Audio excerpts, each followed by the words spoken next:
Voilà, on va reprendre la question. Êtes-vous plutôt cigale ou fourmi dans la vie? Voilà, hier, j'ai posé cette question sur Facebook et la plupart de ceux qui ont pris la peine de lire la petite question que j'ai posée, j'ai juste posté une image avec une fourmi et une cigale. Et vous connaissez tous la fable de La Fontaine, la cigale et la fourmi. Et j'ai posé la question, êtes-vous plutôt cigale ou fourmi dans la vie? Alors la plupart m'ont répondu fourmi, comme vous. J'ai entendu ce matin fourmi. D'autres ont répondu les deux. Ah, il faut savoir travailler et il faut savoir se reposer.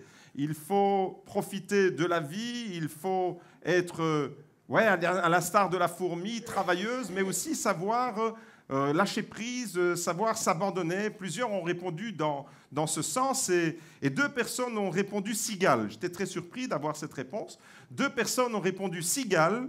Et une de ces personnes a même dit « Moi, je suis cigale parce que j'aime regarder ma femme travailler. » Voilà, il se reconnaîtra et elle se reconnaîtra. Alors, on va lire ensemble la parole de Dieu dans Proverbes, chapitre 6, au verset 6. Il est écrit « Va vers la fourmi paresseux ». Alors, je ne veux pas vous considérer comme des paresseux, mais c'est la parole de Dieu qui nous exhorte ce matin. Proverbes 6, verset 6. « Va vers la fourmi paresseux. Observe son comportement et devient sage. Elle n'a ni chef, ni inspecteur, ni supérieur. En été, elle prépare sa nourriture. Pendant la moisson, elle récolte de quoi manger. Amen. » Voilà, la fourmi. Va vers la fourmi. Tire exemple. Elle n'a ni chef, ni inspecteur, ni supérieur. Personne qui doit lui dire ce qu'elle doit faire, mais elle le sait, c'est programmé en elle. Et normalement, le chrétien, il est comme une fourmi. C'est la parole de Dieu, l'Esprit de Dieu est gravé dans le cœur du chrétien et il sait ce qu'il doit faire. Il n'a pas besoin qu'on lui rappelle sans cesse. La parole de Dieu, si vraiment elle habite dans notre cœur, elle va nous pousser. Alors que normalement, quand on a dans l'entreprise, dans le monde du travail, on a toujours besoin d'un contremaître, d'un chef, d'un brigadier, quelqu'un qui va nous diriger. Mais la fourmi, il n'y a personne qui lui dit ce qu'elle doit faire. La personne, elle le sait. Le chrétien sait ce qu'il doit faire parce que la Bible dit en Jérémie 31 que Dieu a gravé sa parole dans notre cœur, et plus sur des tables de pierre, comme ce fut le cas avec Moïse. On va lire un deuxième texte dans 2 Pierre, chapitre 1, et en même temps, le thème de mon message sera « Êtes-vous plutôt dans la vie réactif ou proactif ?» Gardez ces deux questions en mémoire. Êtes-vous plutôt cigale ou fourmi? Et la deuxième question que je vous pose, c'est « Êtes-vous plutôt dans la vie réactif ou êtes-vous plutôt proactif ?» On lit ensemble 2 Pierre, chapitre 1, à partir du premier verset. « De la part de Simon-Pierre, serviteur et apôtre de Jésus-Christ, à ceux qui ont reçu par la justice de notre Dieu et Sauveur Jésus-Christ une foi du même prix que la nôtre, que la grâce et la paix vous soient multipliées par la connaissance de Dieu et de Jésus notre Seigneur. » Verset 3, c'est important, soulignez-le dans votre Bible. « Sa divine puissance nous a donné tout ce qui est nécessaire à la vie et à la piété en nous faisant connaître celui qui nous a appelés par sa propre gloire et par sa force. Celle-ci nous assure les plus grandes et les plus précieuses promesses. Ainsi, grâce à elle, vous pouvez fuir la corruption qui existe dans le monde par la convoitise et devenir participant de la nature divine. Pour cette raison même, faites tous vos efforts afin d'ajouter à votre foi la qualité morale. Dans d'autres Bibles, c'est la vertu, la qualité morale. À la connaissance, la maîtrise de soi. À la maîtrise de soi, la persévérance. À la persévérance, la piété. À la piété, l'amitié fraternelle. À l'amitié fraternelle, l'amour. En effet, si ces qualités sont en vous et se développent, si elles sont vraiment en vous et qu'elles se développent, elles ne vous laissent pas inactifs ni stériles pour la connaissance de notre Seigneur Jésus-Christ. Quant à celui qui ne possède pas ces qualités, il est aveuglé par sa myopie, il oublie qu'il a été purifié de ses anciens péchés. C'est pourquoi, frères et sœurs, Appliquez-vous d'autant plus à affermir l'appel et le choix dont vous avez été l'objet, car si vous faites cela, vous ne trébucherez jamais. C'est ainsi en effet que l'entrée dans le royaume éternel de notre Seigneur et Sauveur Jésus-Christ vous sera largement accordée. Amen. Alors, dans la vie, êtes-vous plutôt réactif ou proactif? En réalité, il existe deux manières de concevoir la vie. La première, c'est celle que je viens de décrire, on est réactif. Et la deuxième, on est proactif. Êtes-vous cigale ou fourmi? On lit un troisième texte dans Proverbes, chapitre 30, au verset 25. Il nous est dit, « Les fourmis, peuple sans force, préparent en été leur nourriture. » Les fourmis, peuple sans force. Si ce matin tu te sens comme moi, sans force physique, eh bien la Bible nous dit qu'il y a des bénédictions pour toi. Alors la question c'est, est-ce que tu es réactif ou proactif? Alors je vous explique en quelques mots. La réactivité c'est quoi et la proactivité c'est quoi? La réactivité c'est quand vous subissez les événements de la vie et que vous réagissez seulement par la suite. Vous subissez les événements. Un événement se produit, n'importe quel événement, dans votre famille, un événement sur votre lieu de travail, un événement personnel, un événement dans l'église. Vous êtes en train de subir les événements et vous réagissez seulement par la suite. Tandis que la proactivité, c'est quand vous provoquez les événements. Vous n'êtes plus dans une logique de « je subis la vie », vous êtes dans une logique « je provoque ma vie ». Je prends ma vie en main. Alors j'ai remarqué une chose, quand on est dans la réactivité qui s'apparente à la passivité, parce qu'avant d'être réactif, on est passif, et c'est seulement quand un événement se produit de n'importe quelle nature que nous réagissons. Donc quand on est dans la passivité, un peu à l'instar de la cigale qui est passive et qui, elle est là, décontractée sur sa branche en train de chanter, eh bien quand on est réactif, on est toujours en retard sur les événements. On subit les événements, mais les événements nous devancent et on doit seulement essayer de résoudre un problème. On est toujours à l'affût de résoudre un problème. On essaye par exemple de guérir d'une maladie. Vous tombez malade et vous allez être réactif à cet événement qui affecte votre vie et vous allez réagir par rapport à la maladie. La maladie vous devance. Vous êtes réactif. On essaye, quand on est réactif, on essaye de réparer une situation. Il y a un conflit entre deux personnes et c'est seulement par après qu'on essaye de résoudre ou on réagit. En tous les cas, on peut réagir de plein de façons différentes face à un conflit. Quand on est réactif, en réalité, on est focalisé sur les conséquences. Par contre, vivre dans la proactivité, et c'est l'image de la fourmi ce matin que j'aimerais mettre en avant, quand on vit dans la proactivité, eh bien, vivre dans la proactivité nous permet d'anticiper sur la maladie. Vivre dans la proactivité, eh bien, nous donne la possibilité de prévenir, d'éviter des problèmes. On n'attend pas d'avoir un problème pour essayer de le résoudre, on anticipe le problème. C'est ça la proactivité. Un peu comme la fourmi qui va engranger. Pendant l'été, elle va engranger, elle va anticiper le moment où il n'y aura plus de nourriture à se mettre sous la dent. Vous voyez, la proactivité, elle l'anticipe toujours. La proactivité, celui qui vit dans la proactivité, eh bien, il va éviter les problèmes et il va pouvoir se détourner des pièges que l'ennemi met dans sa vie. Celui qui est proactif est centré sur les causes qui provoquent des situations. Alors que celui qui est réactif, il est focalisé sur les conséquences. Autrement dit, il a toujours une guerre de retard.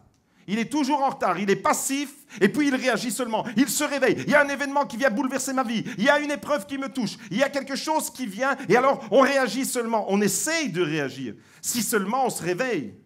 Vous connaissez tous l'expression « il vaut mieux prévenir que guérir ». Eh bien, c'est un peu ça ce matin. Alors j'aimerais vous lire simplement un extrait d'un livre que j'ai lu dans son livre Les 7 habitudes de ceux qui réalisent tout ce qu'ils entreprennent. L'auteur, qui s'appelle Stephen Covey, dit ceci. Les individus réactifs se sentent souvent affectés par leur environnement. C'est toujours les autres, c'est toujours l'environnement, c'est toujours une situation extérieure. Et les individus qui sont réactifs, en réalité, dit cet auteur, ils se sentent souvent affectés par leur environnement. Si le temps est beau, ils se sentent bien. S'il fait mauvais, cela altérera leurs sentiments et leurs performances. Autrement dit, ils sont tributaires de la météo psychologique, de la météo spirituelle, de la météo de la vie.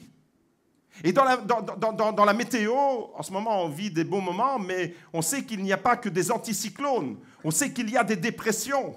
Voyez-vous, et celui qui est réactif, alors, eh bien, il va se focaliser sur les événements et il va seulement essayer de réagir par la suite. Si on annonce un orage, vous n'attendez pas que l'orage soit en train de ravager tout pour rentrer à la maison. Les personnes proactives, dit cet auteur, portent en elles-mêmes leur propre temps. J'aime bien cette expression.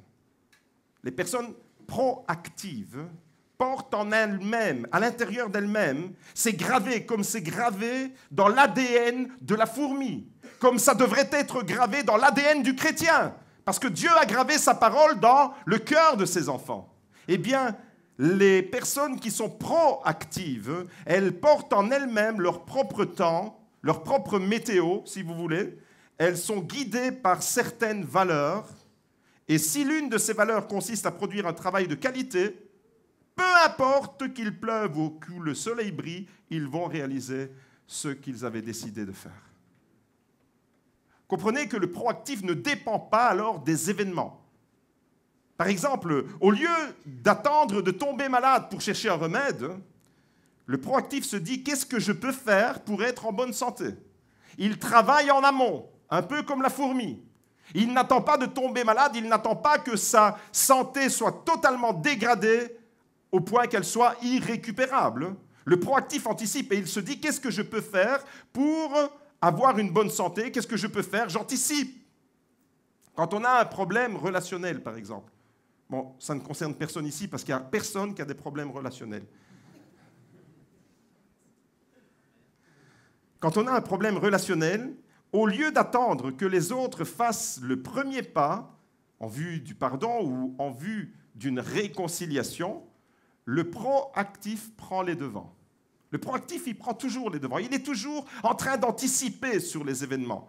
Et c'est exactement ce que Jésus nous rappelle en Matthieu, chapitre 5, au verset 23. Matthieu nous dit, et c'est Jésus qui parle, et c'est les paroles de Jésus lui-même. Écoutez ce qu'il est dit au verset 23. « Si donc tu présentes ton offrande vers l'autel et que là, tu te souviennes que ton frère a quelque chose contre toi, laisse ton offrande devant l'autel et va d'abord te réconcilier avec ton frère, puis viens et présente ton offrande. » En d'autres termes, Jésus est en train de nous dire, soyez proactifs. N'attendez pas que les autres fassent le premier pas. Généralement, quand il y a un conflit, on se regarde tous comme des chiens de faïence et on attend que l'autre fasse le premier pas. On reste campé dans nos positions. On a subi une injustice, on a subi un affront, on a subi quelque chose qui, d'une certaine manière, affecte notre âme, notre cœur, et on attend que l'autre, eh bien, nous demande pardon. On attend que l'autre fasse le premier pas. On est tellement orgueilleux qu'on ne fait pas le premier pas. Jésus nous dit non, ne soyez pas réactifs.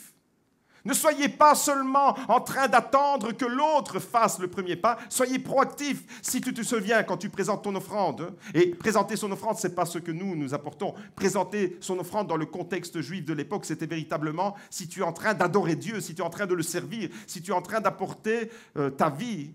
N'attends pas, si tu sais à ce moment-là que quelqu'un a quelque chose contre toi, laisse là ton offrande et va d'abord te réconcilier. Anticipe. N'attends pas que l'autre vienne vers toi, vas-y toi le premier. Un peu comme la fourmi qui anticipe. Par exemple, si tu t'es pris la tête avec ta femme ou avec ton mari, ça n'arrive jamais, ça ne concerne personne ici, sois proactif. Fais le premier pas, va lui faire un petit câlin, demande-lui pardon, un petit bisou, et puis on se pardonne, et puis c'est dans cette dimension-là que Dieu nous veut, dans une dimension de proactivité. Et dans tous les cas, chaque récit que vous lisez dans la Bible, chaque récit qui met en lumière des hommes et des femmes qui servent Dieu, des hommes et des femmes, le peuple de Dieu, que ce soit dans l'Ancien Testament, dans le Nouveau Testament, chaque fois dans l'Ancien Testament qu'Israël a connu des moments vraiment négatifs, c'est parce qu'il était toujours dans une attitude de réactivité. Lorsque le peuple d'Israël, lorsque Jérusalem, lorsque le temple de Jérusalem a été détruit et lorsque les Juifs ont été exilés à Babylone, en réalité, la Bible nous dit que ça s'est fait en plusieurs étapes. Des événements ont affecté le peuple de Dieu. Il y a eu 3 vagues successives pour aller en exil à Babylone. En 605 avant Jésus-Christ, le prophète Daniel a été emporté avec ses amis. Ensuite, en 597 avant Jésus-Christ, c'est le prophète Ézéchiel et d'autres qui ont été emportés. Et puis en 586 avant Jésus-Christ, c'est la totalité des habitants de Jérusalem, reste seulement restés, mais c'est la majorité des Juifs de Jérusalem qui ont été déportés à Babylone et le temple a été détruit. Tout ça, ça s'est fait en quelques années. Il y a eu des étapes. Et la Bible nous dit à travers la bouche du prophète Jérémie, tous les matins, je vous ai envoyé des prophètes. Tous les jours, je vous ai envoyé ma parole. Tous les jours, vous aviez une parole qui vous demandait d'être proactif. En réalité, vous étiez passif. Et au lieu de servir Dieu comme la fourmi, eh bien, vous avez commencé à vous relaxer et vous avez commencé à servir même d'autres dieux. Comprenez que dans tous les cas de figure, dans la Bible comme dans nos vies, dans tous les cas de figure, Jésus, la parole de Dieu, nous propose une démarche proactive. C'est l'été, je vais aller dans le midi, dans le sud, dans le fin fond de l'Italie, et je vais entendre les cigales. Le 12 août, par la grâce de Dieu, je partirai. J'irai retrouver la famille là-bas, ma maman qui m'attend. Et en été, les cigales, elles chantent. Et la cigale, en réalité, la cigale, elle est en mode réactivité, ou plutôt en mode passivité. Tandis que la fourmi, elle, je ne vous apprends rien si je vous dis qu'elle est proactive. Et la Bible nous l'a rappelé dans le livre des Proverbes. Va vers la fourmi, paresseux. Regarde, elle n'a ni maître, ni instructeur, ni quelqu'un qui lui dicte ce qu'elle doit faire, mais chacune des fourmis, elle sait, chaque fourmi sait ce qu'elle doit faire, et elle ne le fait pas pour elle-même. Elle le fait pour la maison. Elle le fait pour la collectivité. Elle le fait, et j'ai aimé le thème que Lisiane a choisi pour sa louange, la maison de Dieu. Nous sommes la maison de Dieu. Chacune des fourmis que nous sommes ne doit pas penser pour elle-même. Chaque fourmi doit penser pour la maison de Dieu. De temps en temps, dites Amen. En tant que fourmi, vous pouvez dire Amen. Il n'y a que les cigales qui ne disent pas Amen. Les cigales, elles sont trop occupées à chanter. Mes amis, les fourmis, elles ne pensent pas pour elles-mêmes. Quand elles amènent leur nourriture dans le nid, c'est pour la collectivité, c'est pour la colonie. Et c'est vraiment important en tant que chrétien de comprendre cette démarche, que nous ne vivons plus pour nous-mêmes, mais nous vivons pour le royaume de Dieu. Nous vivons pour la gloire de Dieu. Nous vivons pour les autres d'une certaine manière. L'Église est sur terre pour les autres. Parce que si les autres n'avaient pas besoin de Dieu, vous savez où elle serait l'Église? Elle serait déjà au ciel. D'ailleurs, un jour, elle sera au ciel. Elle sera dans la présence glorieuse et éternelle. Mais tant que les autres qui ne font pas encore partie de l'Église sont sur terre, l'Église sera sur terre parce que nous sommes orientés vers les autres. De la même manière que la fourmi se met en œuvre pour les autres. Autre exemple que Jésus donne, c'est quand il nous enseigne la prière. Vous la connaissez tous par cœur, la prière du Notre Père.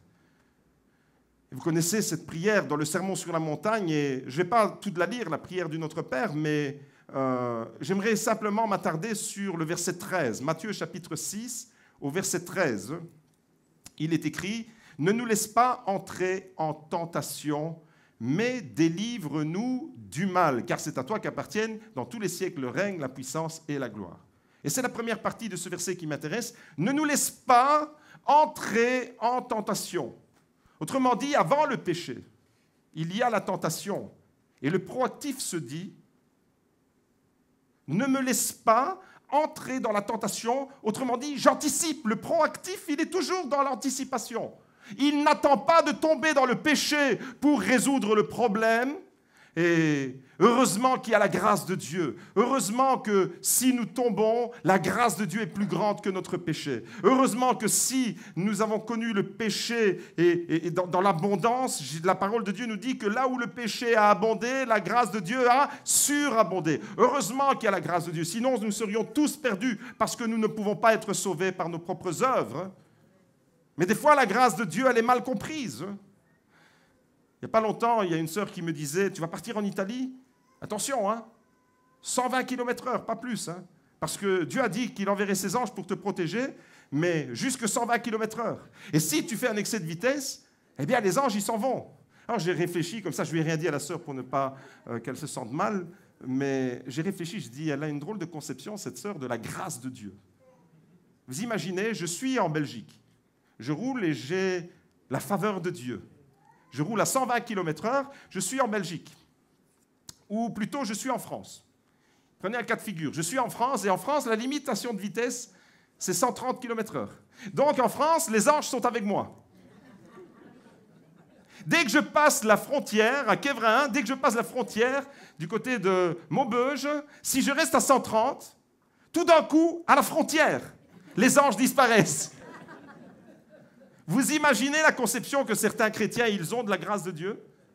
Alors, c'est les Allemands les mieux lotis, parce qu'en Allemagne, les autoroutes, il n'y a pas de limitation de vitesse. Les anges, ils sont toujours là. On va tous aller habiter en Allemagne.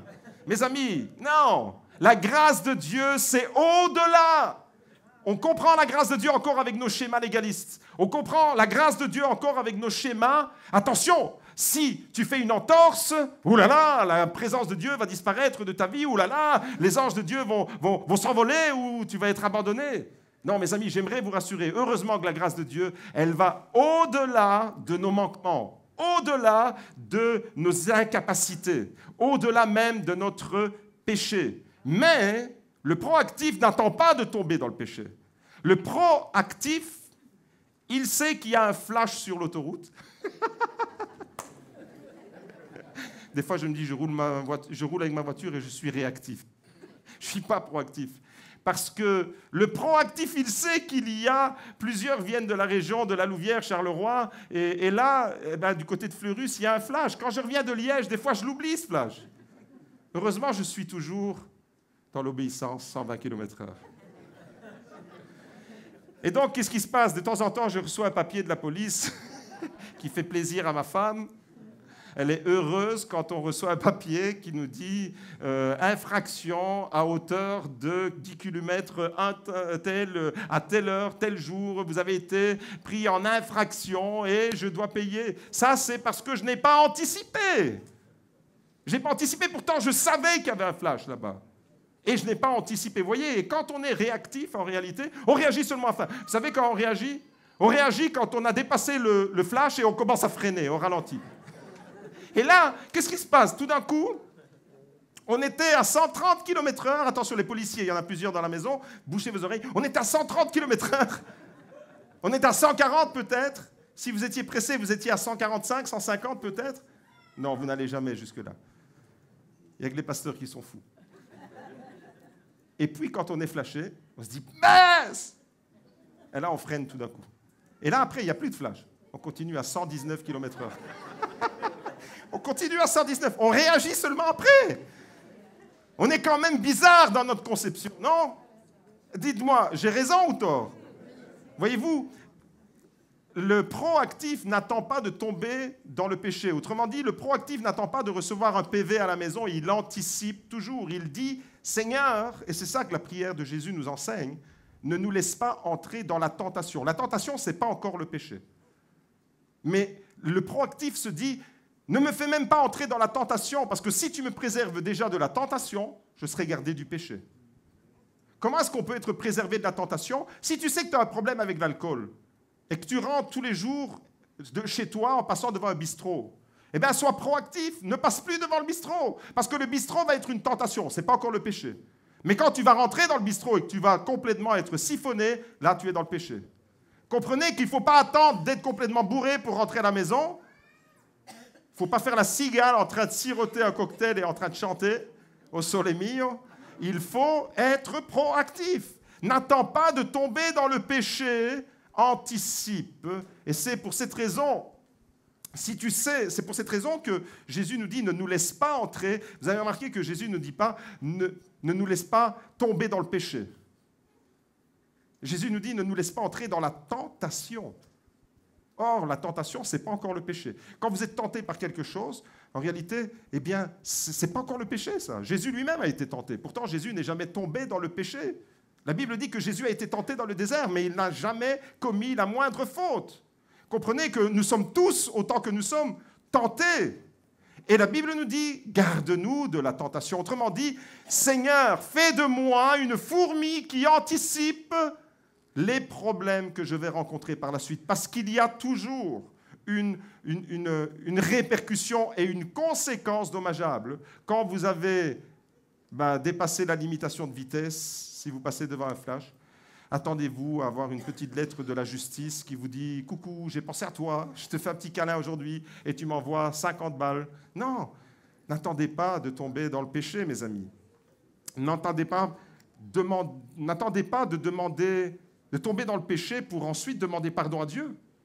Une mauvaise conception de la grâce de Dieu, c'est l'inverse aussi. C'est se dire, eh bien, puisque Dieu pardonne tout, puisqu'il y a la grâce de Dieu, alors je peux tout faire, je peux faire n'importe quoi. De toute façon, il y a comme ça des prédicateurs, et je suis étonné que certains lisent et écoutent sur YouTube des prédications comme celle-là, où c'est la grâce de Dieu, la grâce de Dieu, tu peux tout faire, en réalité, tu seras sauvé. Il y a un prédicateur italien, rien que quand j'entends son nom, il y a mes poils qui s'hérissent. Pourquoi ? Pas parce qu'il est italien, mais parce qu'il prêche un faux évangile. Cet homme prêche que tout ce que tu vas faire dans la vie, et même si tu n'es pas croyant, tu seras sauvé parce que Dieu est amour. Et il a un succès parce qu'il a une belle voix et il chante de belles chansons. Mes amis, j'aimerais vous dire que la grâce de Dieu, ce n'est pas je pêche et je vais à fond dans le péché et puis de toute façon, je vais demander pardon à Dieu. L'apôtre Paul nous dit, si tu fais ça, tu n'as rien compris à Dieu, tu n'as rien compris à sa parole et tu n'as rien capté à ce qu'est la gloire de Dieu et la grâce de Dieu. On anticipe et quand on tombe, heureusement qu'il y a la grâce de Dieu, mais on ne va pas tomber volontairement dans le péché. C'est pour cette raison que Jésus nous dit, Père, oui, pardonne-nous nos offenses quand on est tombé dans le péché, mais il nous dit aussi, attention, ne nous laisse pas entrer dans la tentation. J'anticipe, et si je tombe, je demande pardon. Des fois, la vie peut ressembler, mes amis, à une barque qui part comme ça à la dérive, tout simplement parce que nous ne sommes pas proactifs, tout simplement parce que nous sommes réactifs. Et je vais vous annoncer quelque chose qui ne va pas vous plaire. Naturellement, nous sommes tous réactifs. Autrement dit, naturellement, notre nature humaine, elle est plutôt cigale.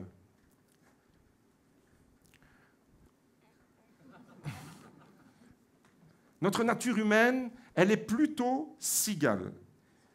Il y a 3 ans, j'avais une autre voiture et cette voiture, elle avait un problème. À un moment donné, j'ai commencé à constater que cette voiture avait un problème. Elle m'a lancé des signaux.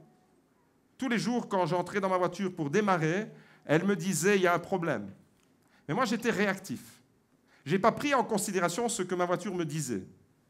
Je n'ai pas compris son langage. C'était quoi son langage ? C'est je rentrais dans la voiture, je mettais le contact, elle ne démarrait pas. Pendant quelques secondes, elle ne démarrait pas, et après, elle démarrait. Alors, le premier signal, c'était elle n'a pas démarré pendant 10 secondes. Quelques jours ont passé et elle a refait. Et de plus en plus fréquent. En réalité, plus elle le faisait et plus pour démarrer, il fallait que j'attende. Donc si au début, le signal, c'était pendant 10 secondes, elle ne démarre pas, quelques jours plus tard, c'était pendant 30 secondes. Et puis pendant 1 minute. Et puis je me suis là retrouvé pendant 2, 3 minutes, 5 minutes. Et j'essayais toujours. Et au fait, je ne réagissais pas à son signal. Jusqu'au jour où je suis parti à Namur avec mon épouse, et là-bas, il y avait une réunion de chrétiens en fête, et 2 fois ce jour-là, nous sommes tombés en panne sur l'autoroute. Une fois en arrivant à Namur le matin, et une fois, et la photo que vous allez voir, elle témoigne de ce moment-là. Elle témoigne, nous étions là, au bord de l'autoroute, en revenant de Namur. Nous n'étions pas des gilets jaunes à l'époque, nous étions des gilets oranges. Vous voyez, j'étais là au bord de l'autoroute avec ma voiture que vous voyez derrière, c'était l'ancienne voiture. Et au fait, qu'est-ce que cette histoire m'enseigne? Cette histoire m'enseigne que moi aussi, comme vous tous, j'ai été réactif. J'ai seulement réagi après. Après quoi? Après être tombé en panne. Qu'est-ce que j'ai dû faire? J'ai dû appeler la dépanneuse, j'ai dû téléphoner au garage et j'ai dû réagir par la suite. J'ai dû essayer de résoudre un problème. Pourtant, ma voiture m'envoyait tous les jours des signaux. Je ne les ai pas pris au sérieux, ces signaux. Et dans la vie, c'est comme ça. On ne prend pas au sérieux les signaux que Dieu nous envoie. Alors, ma question ce matin, c'est pourquoi sommes-nous comme ça? Pour quelles raisons sommes-nous de cette nature, plutôt réactif, plutôt cigale? Pourquoi attendre de tomber en panne avant de réagir? Et il y a des gens qui sont tombés en panne dans la vie, c'est plus grave encore que de tomber en panne avec une voiture. Il y a des gens qui tombent en panne dans la vie. Pourquoi devons-nous être au fin fond d'un problème avant de prendre conscience qu'il y a un problème et d'essayer de réagir? Pourquoi? Quelle est l'explication à cela? Pourquoi attendre d'être loin, enfoncé dans un problème avant de réagir? Alors, nous sommes réactifs et pas proactifs dans la vie pour 5 raisons principales que je vous livre ce matin. La première, c'est que, premièrement, nous sommes réactifs et pas proactifs parce que nous sommes fainéants et paresseux. Par nature, nous sommes fainéants et paresseux. C'est pour ça que la Bible dit, Proverbes chapitre 6, verset 6, « Paresseux, fainéant, va vers la fourmi et tire instruction de la fourmi. » La première raison, c'est que notre nature n'aime pas faire des efforts. Notre nature, elle est paresseuse. La deuxième raison, c'est que nous sommes réactifs parce que nous avons peur. Nous avons peur de la vie, nous avons peur de l'avenir. Alors, nous sommes passifs et nous sommes en mode défense. Troisièmement, nous sommes réactifs parce que nous sommes négligents. J'ai négligé les signaux que ma voiture me lançait. Je les ai négligés, je ne les ai pas pris au sérieux. Comme des fois, nous ne prenons pas au sérieux les avertissements que Dieu nous lance. J'ai parlé tout à l'heure de la déportation d'Israël, de Jérusalem, de Juda plus précisément, à Babylone. Eh bien, chaque fois que les prophètes annonçaient l'appel, la parole de Dieu et l'appel à la repentance, à revenir à l'Éternel, ils n'ont pas pris au sérieux les avertissements que Dieu leur lançait. Et il y a eu une première vague. Et la première vague, avec Daniel qui est déporté, ils ne l'ont pas prise au sérieux. Il a fallu une deuxième vague, avec Ézéchiel qui est déporté. Ils ne l'ont toujours pas prise au sérieux. Et puis, en 586, c'était trop tard. Le peuple a seulement réagi, 70 ans plus tard, ils sont revenus. Et des fois, on perd des années dans notre vie, tout simplement parce que nous sommes en mode réactif. Quand moi, j'étais avec ma voiture, là, et que tous les matins, je voulais démarrer et qu'elle ne démarrait pas, je n'ai pas pris au sérieux les signaux. Peut-être que j'avais peur, comme j'ai dit, parce que nous sommes réactifs dans la peur. J'avais peur d'aller au garage, j'avais peur de la facture du garagiste. Et on a comme ça des peurs qui nous maintiennent et qui nous paralysent. Quelles sont tes peurs ce matin? Quels sont les domaines de tes négligences ce matin? Troisième raison, pourquoi sommes-nous réactifs dans la vie? C'est-à-dire nous subissons les événements et nous réagissons seulement après. Nous sommes réactifs dans la vie parce que nous manquons de foi et d'audace. Pour vivre la vie de Dieu, il faut être audacieux. C'est l'image de Pierre qui marche sur l'eau. Alors que pour tous les disciples, c'était la nuit, la plus profonde, la tempête, elle était redoutable pour tous les apôtres. Il y en a un qui sort du lot et il y en a un qui est audacieux. Et il est audacieux à tel point de dire, Seigneur, si c'est toi là qui marches sur l'eau, eh bien, dis-moi d'aller te rejoindre. Et Pierre va sortir de sa barque. Il est audacieux. Le chrétien proactif, il vit dans la foi et il est audacieux. Ça veut dire qu'il va prendre des initiatives. Nous sommes réactifs dans la vie, nous sommes cigales de par nature, et pour devenir fourmis, nous devons faire des efforts. Nous sommes par nature des cigales. Nous sommes réactifs, cinquièmement, parce que nous n'avons pas de vision. Voilà les 5 raisons pour lesquelles nous sommes réactifs. Premièrement, parce que nous sommes fainéants et paresseux. Deuxièmement, parce que nous avons peur. Peur de l'inconnu, peur de l'avenir, peur de où tout ça va nous mener, peur de la facture du garagiste. Alors nous nous contentons de rester avec un problème sans le résoudre. Nous sommes réactifs, troisièmement, parce que nous sommes négligents et que nous ne prenons pas en compte les avertissements que Dieu nous lance dans la vie. Nous sommes, quatrièmement, réactifs parce que nous manquons de foi et d'audace. Et cinquièmement, parce que nous n'avons pas de vision. Alors, quand on n'a pas de vision, vous savez ce qu'on fait? On s'installe sur une branche comme la cigale et on chante. Et on ne fait rien, on est passif en réalité. Quand on n'a pas de vision, on subit la vie. La grosse différence entre les deux conceptions, deux manières de concevoir la vie, je disais ce matin. La grosse différence entre être réactif ou être proactif, c'est que les proactifs sont des initiateurs de projets. Les proactifs sont des entrepreneurs. Les proactifs sont des réalisateurs d'œuvres. Les proactifs sont des bâtisseurs. Et je voudrais lancer un appel dans l'Église. Où sont les proactifs qui prennent des initiatives pour le royaume de Dieu? J'aimerais lancer cet appel. Qu'est-ce que tu entreprends dans ta vie? Le proactif va entreprendre. Le proactif va anticiper un problème. Le proactif va prendre des initiatives et il va bâtir quelque chose. Il n'attend pas qu'une situation soit irrécupérable pour essayer de résoudre le problème.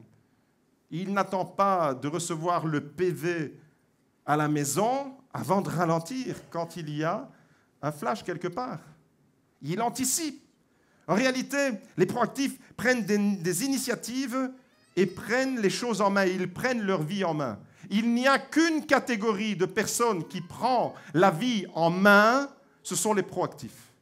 Ce sont ceux qui anticipent, ce sont ceux qui entrent dans les projets, ce sont ceux qui vont les provoquer, les événements de la vie. Ils se projettent dans quelque chose qui n'existe pas encore. Ça, c'est parce qu'ils ont une vision, vous voyez? Les proactifs ont une vision. Et ils se projettent dans un avenir qui n'existe pas encore. Lorsque dans l'endroit où vous êtes assis, là, il y avait des chevaux quelques années en arrière, il y avait une prairie et ce bâtiment n'existait pas, nous avons observé ce champ et nous avons été proactifs. Nous avons vu la maison de Dieu construite dans ce lieu. Si nous étions réactifs, il ne se serait rien passé. Si nous étions passifs, on serait resté de l'autre côté en train de chanter avec le plafond qui nous tombait sur la tête. Vous avez compris la différence entre un proactif et un réactif. Les proactifs, ils vont réaliser des projets qui n'existent pas encore, mais ils vont les visualiser. Ils vont provoquer les choses pour qu'elles arrivent. C'est ça un proactif. Comme une fourmi, elle est proactive. Il sait, même s'il n'y a rien dans la colonie et dans le nid de fourmis, s'il n'y a pas de nourriture, la fourmi, elle va sortir. Et des fois, vous n'avez jamais remarqué, des fois, vous voyez une autoroute de fourmis. Mais pour qu'il y ait une autoroute de fourmis, vous savez ce qu'il y a eu? Il y a eu une fourmi qui est partie dans une direction. Des fois, vous voyez une fourmi toute seule. Vous dites, tiens, une fourmi qui s'est égarée. Non, les fourmis ne s'égarent pas. Les fourmis, elles laissent une substance sur le sol.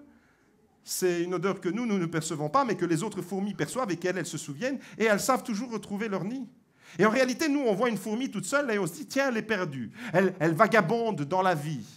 Mais en réalité, non, elle est proactive. Elle a une vision, elle sait qu'elle va aller chercher de la nourriture et qu'elle va pouvoir la ramener dans la colonie. Et à partir du moment où elle va chercher la nourriture et elle la ramène dans la colonie, elle envoie un signal à toutes les autres. L'autoroute des fourmis se met en route. Toutes les autres savent. Comme les abeilles, c'est la même chose. Il y a une abeille qui va les butiner et après, il y a un langage animal. Les abeilles communiquent entre elles et elles font savoir aux autres. Et les abeilles de la ruche, elles vont aller là où elles vont pouvoir prendre le pollen. Vous comprenez que les proactifs ont une vision. Ils provoquent les événements. Ils se projettent dans quelque chose et le réalisent. Face à un problème ou à l'adversité, Tous autant que nous sommes, nous rencontrons des problèmes de quelque nature que ce soit. Tous autant que nous sommes, nous rencontrons des phases, des saisons et des moments d'adversité dans la vie, que ce soit pour notre santé physique, que ce soit pour des moments de vie difficiles à gérer. Les proactifs ne cherchent pas d'excuses. Les proactifs, quand il y a des problèmes, quand les choses ne tournent pas rond, ils ne disent pas « c'est à cause de la femme, c'est à cause des enfants, c'est à cause de mon patron, c'est à cause de mon voisin, c'est à cause de l'église, c'est à cause du pasteur, c'est à cause de ceci, c'est à cause de cela ». Non, les proactifs ne cherchent pas d'excuses. Si tu as un problème, si tu es proactif, tu l'anticipes. Et si tu n'as pas réussi à l'anticiper, tu vas tout faire pour le résoudre. Mais tu ne vas pas chercher d'excuses parce que tu es proactif. La vérité, c'est que devant un problème, mes amis, eh bien, on peut être découragé. Alors, ce matin, le texte que nous avons lu de Pierre, on va le remettre à l'écran. Ce texte que nous avons lu, 2 Pierre chapitre 1 au verset 5, nous dit « Faites tous vos efforts pour ajouter à votre foi la qualité morale. » La qualité morale, la connaissance. À la connaissance, la maîtrise de soi. À la maîtrise de soi, la persévérance. Et à la persévérance, la piété. Au verset 5, ça commence par « Faites tous vos efforts ». Est-ce qu'on peut remettre le verset 5, s'il vous plaît? C'est pour cette raison, faites tous vos efforts. La parole de Dieu, elle est claire. Des fois, on a une conception de la vie chrétienne, et j'ai déjà entendu des chrétiens le dire. « Oui, mais c'est Dieu qui fait tout. Toi, tu n'as rien à faire. » Ce n'est pas vrai. Dieu nous considère tellement qu'il nous associe à son œuvre. Dieu nous aime tellement qu'il veut nous rendre responsables. Dieu nous associe tellement qu'il ne veut pas faire tout pour nous. Il y a des choses que c'est lui qui fait. L'impossible dans notre vie, c'est lui qui le fait. Mais ce qui est possible pour toi, c'est toi qui dois le faire. Faites tous vos efforts. C'est Dieu qui nous parle ce matin. Alors, vous savez, des fois, on peut être fatigué d'avoir fait des efforts. Des fois, c'est vrai, on a fait des efforts avec une personne, elle est tellement bornée, tellement têtue qu'on est découragé, on ne veut plus faire d'efforts. On est fatigué d'avoir fait des efforts. Est-ce que c'est déjà arrivé à quelqu'un de dire « j'ai fait tellement d'efforts, je suis découragé. J'ai fait tellement d'efforts et je ne veux plus aller plus loin. » Alors, qu'est-ce qu'on fait? Eh bien, on se dit « j'ai fait des efforts depuis longtemps et je ne vois pas les résultats. » Conséquence immédiate de cela, c'est le découragement. Quand tu fais des efforts, et que tu ne vois pas les résultats, tu es découragé. Tu veux changer ton mari, tu veux changer ton compagnon, tu veux changer ta femme, tu veux changer, et tu fais des efforts. Tu veux que la relation à l'intérieur de votre couple soit meilleure. Tu fais des efforts, mais toi, de l'autre côté, tu vois que l'autre ne fait pas d'efforts. Ou avec ta sœur, tu as un problème, un différend avec ta sœur, et tu dis, j'ai fait tellement d'efforts avec ton frère, avec un collègue, avec un ami, avec un parent, peu importe qui est cette personne.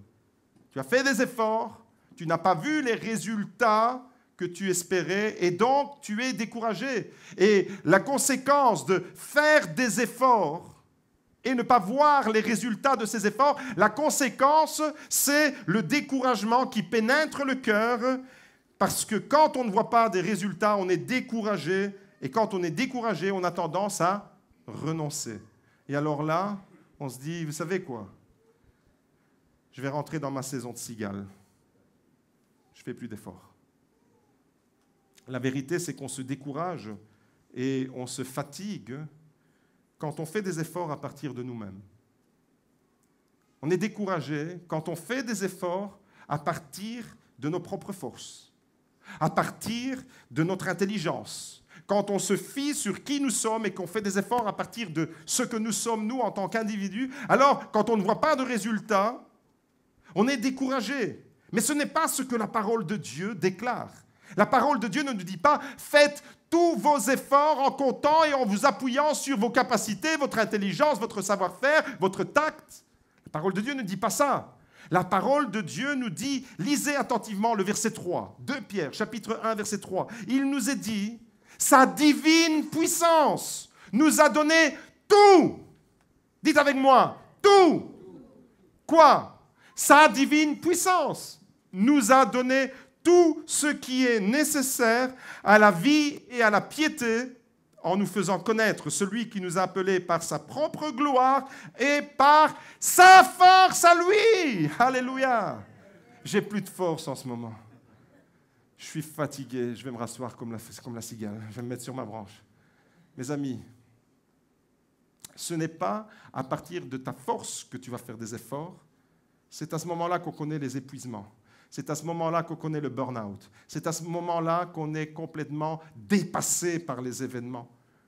La Bible nous dit sa divine puissance nous a donné tout.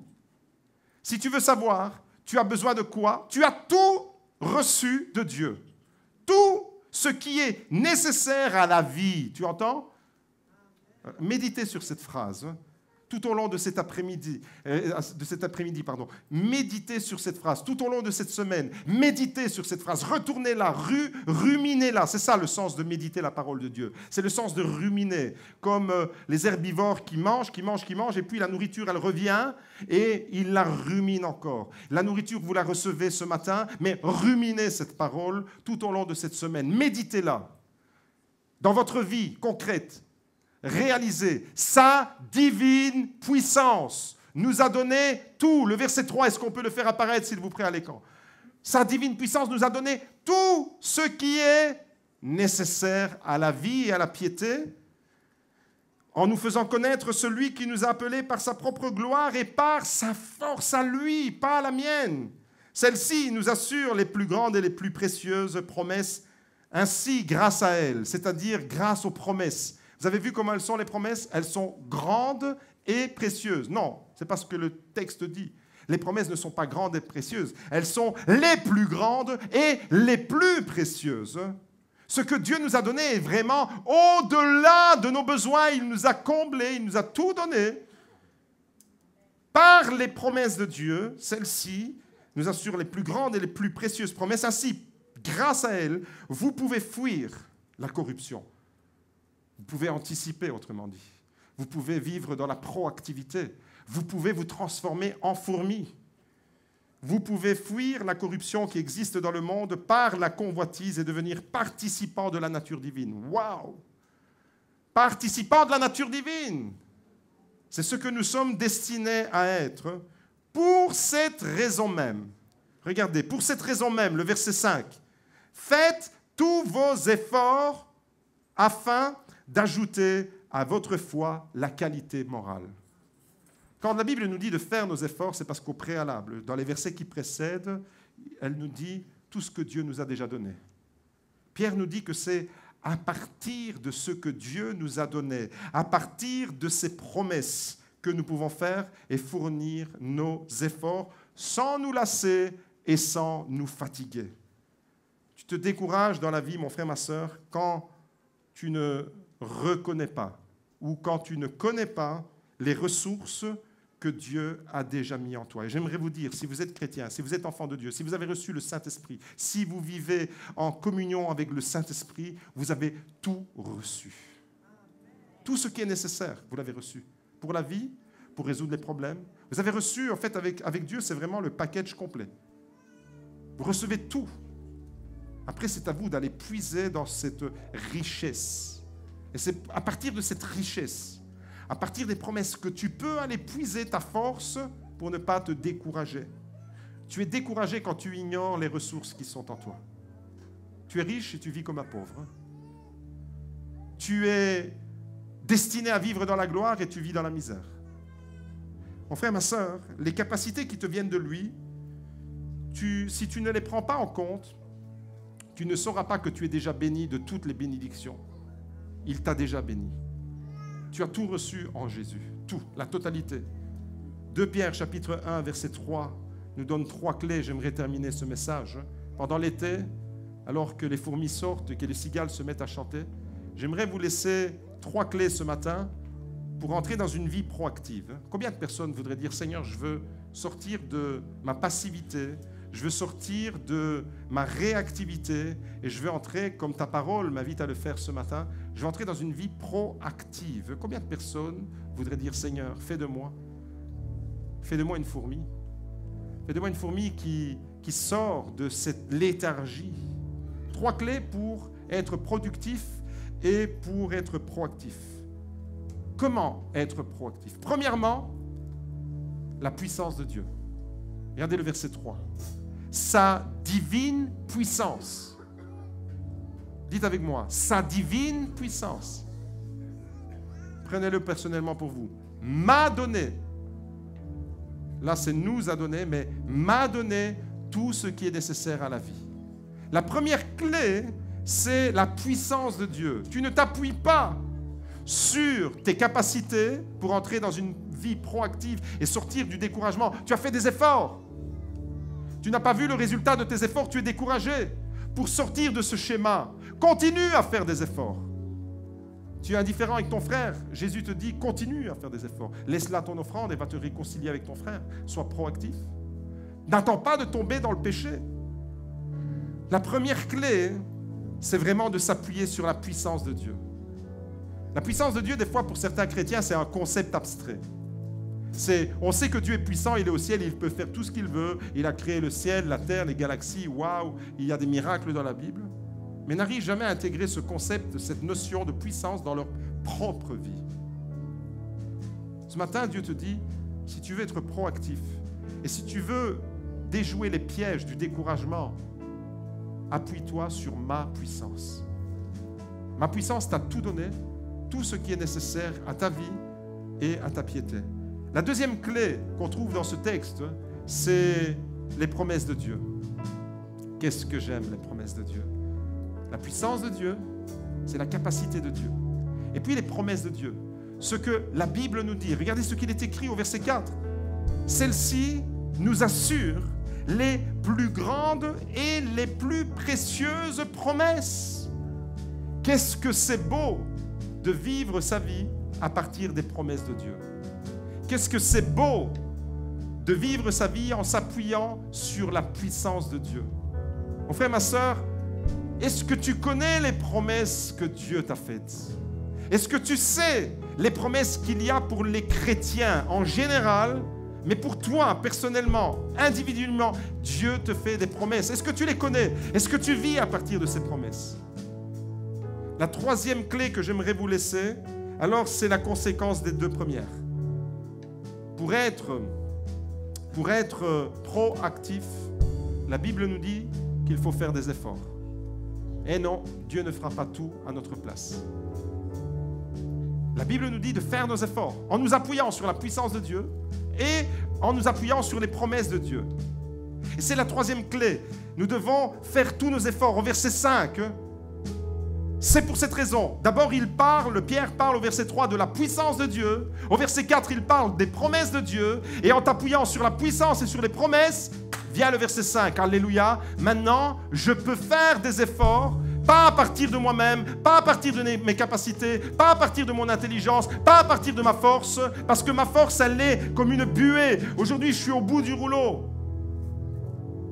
Mais je sais que la grâce de Dieu me porte. Je sais que la puissance de Dieu m'anime. Cet après-midi, j'aurai peut-être plus besoin de cette énergie qui se dégage en ce moment et je vais devoir me coucher tout l'après-midi. Mais peu importe, au moment que Dieu a choisi, il m'a donné la capacité d'être là devant vous et de vous apporter ce message qu'il a déposé sur mon cœur. Sur la puissance de Dieu, sur les promesses de Dieu, je peux m'appuyer et arrive alors la troisième clé, le verset 5. Pour cette raison même, parce que la puissance de Dieu, elle t'a donné tout. Et parce que les promesses de Dieu sont les plus grandes et les plus merveilleuses, pour cette raison même, faites tous vos efforts afin d'ajouter. Oui, tu peux continuer à faire des efforts, mon frère, ma soeur. Oui, tu peux continuer comme la fourmi qui fait des efforts. Oui, tu peux continuer à vivre le projet de Dieu. Oui, tu peux continuer à vivre à partir de ce que Dieu a accompli pour nous, à partir de ce qu'il nous a donné et promis, à partir de sa grâce et de ses promesses. Nous avons tous la responsabilité d'être proactifs. Nous avons tous la responsabilité de faire des efforts pour anticiper les problèmes, pour solutionner une situation, pour chercher ce qui plaît à Dieu. Fais le premier pas. Alors ce matin, j'aimerais lancer un appel à l'Église et répéter ma question. Est-ce que tu es cigale ou est-ce que tu es fourmi? Et il est vrai que dans certains moments, nous avons besoin d'être cigale. La cigale est aussi instructive que la fourmi. Il y a des moments dans notre vie où nous devons être cigales. Et d'une certaine manière, pendant un mois, je vais aller faire la cigale dans le sud de l'Italie. Mais mes amis, j'aimerais vous dire que ce n'est pas de ça que je parle. Je parle dans la vie en général. Est-ce que tu es cigale ou fourmi? Si tu es toujours cigale, si tu n'entreprends rien, eh bien, tu connais l'issue de la fable de La Fontaine. La cigale, dans les temps durs, elle a sombré. Pourquoi? Parce qu'elle n'avait rien à se mettre sous la dent. Ce matin, je te pose la question, est-ce que tu es cigale ou fourmi? Est-ce que tu es réactif aux événements de la vie que tu subis ou est-ce que tu es proactif en les anticipant?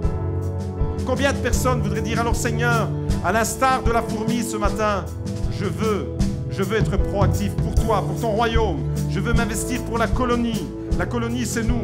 La colonie, c'est le royaume de Dieu. Je veux m'investir et je veux continuer à faire des efforts, plus en m'appuyant sur moi, parce que chaque fois que j'ai fait des efforts, je me suis découragé, je me suis fatigué, mais je vais m'appuyer cette fois-ci sur ta puissance, sur tes promesses, et c'est elle qui me donne la capacité d'entrer dans cette vie proactive. Combien de personnes voudraient dire ce matin, Seigneur, fais de moi une fourmi pour ton royaume? Ceux qui le veulent, je vous invite à vous lever et nous allons prier ensemble.